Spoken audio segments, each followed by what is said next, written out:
Barka da kasancewa da ni a bidiyon mu na wannan mako. Abin da zamu kera a bidiyon mu na wannan mako shine fitilar hannu, wanda zamu samar da fitilar hannun namu ne daga ƙwan wutar lantarki wanda yake amfani da LED bulb. Amma idan kai sabo ne a wannan YouTube channel din ko mai suna Arewa Fasaha, to ka danna mana subscribe sannan kuma ka ba mu like, saboda duk bayan kowane mako mu rika haɗewa a tare da kai.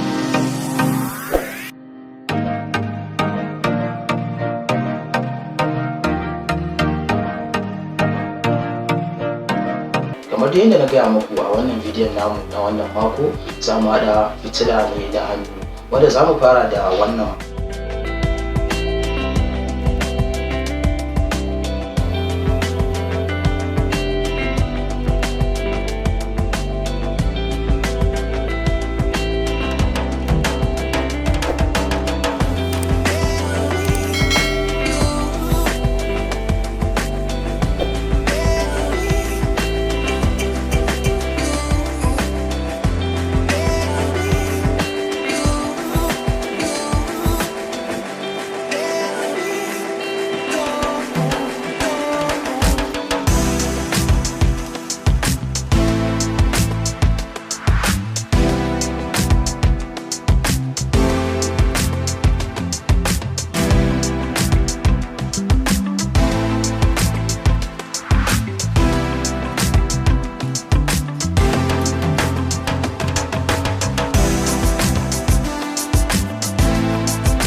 fitilar hannun namu mun gama kera shi kenan. Bari mu kunna mana shi mu gani. Fitila ne mai haske sosai, za ka yi amfani da shi kamar yadda dai ka saba amfani da normal asalin fitila, saboda mun samar mai da wurin caji idan cajin shi ya kare. Bari mu samar da cajin shi mu gani.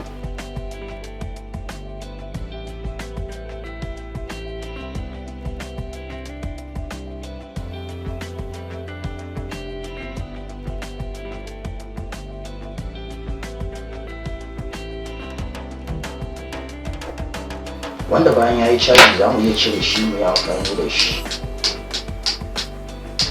Wannan shine yadda za ka kera fitilar hannunka ba tare da sai ka bata kuɗin ka wurin sayan fitila ba.